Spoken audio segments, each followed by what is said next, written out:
Ma'am, have po ko question. Badly needed po kasi yung money na transfer ko. CIMB to BPI pero hindi pumasok sa receiver. Nakalagay po sa transactions ko in progress via PesoNet. Possible. Ang kalugtong nito, possible po ba siya pumasok pa din? The answer is yes po. Papasok pa rin po yan. It would just take some time. Mga 5 to 10 minutes po talaga pumapasok yan. Before, when I was cashing it through CIMB, tapos Metrobank yung option na pinipili ko, it would take mga 3 to 5 minutes pa bago siya mag-confirm. Sometimes nga longer pa. So, kapag nagta-transfer naman din via PesoNet, may time din na nag-transfer ako ng medyo malaki-laki kasi sa PesoNet kasi allowed yung more than 50k. Sa InstaPay kasi usually up to 50k lang siya. So kapag ang tina-transfer ko na is medyo matataas na na amounts. So PesoNet lang yung option na mapipili mo.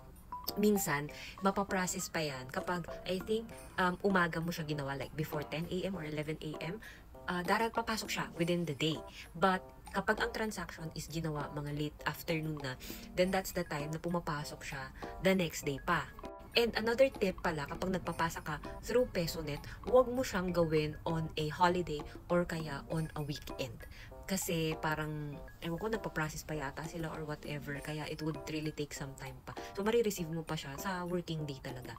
So, as much as possible, mag-instapay ka na lang kung gusto mong agad mag-reflect yung amount. Kahit magbayad ka pa ng transfer fee, mas okay na rin. Kasi sa PesoNet na, alam mo yon, merong agam-agam because I have experience na din sa PesoNet.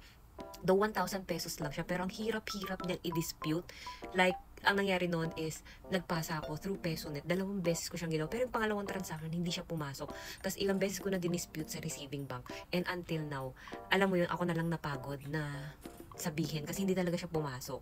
So, kita ko naman doon sa aking isang account na 4 yung ginawa kong transactions, pero ang pumasok lang is 3. Pero pinipilit talaga nilang na-receive na daw ng bangko. Ako lang naman din yung nag-check. And kita naman sa aking transaction history na hindi siya pumasok. Pero ako na yung napagod. So, thank you. So, ayun, medyo mahaba na po. But yeah, papasok po siya. Thanks for watching. If you like more contents like this, please do like and follow. I hope I answered your question.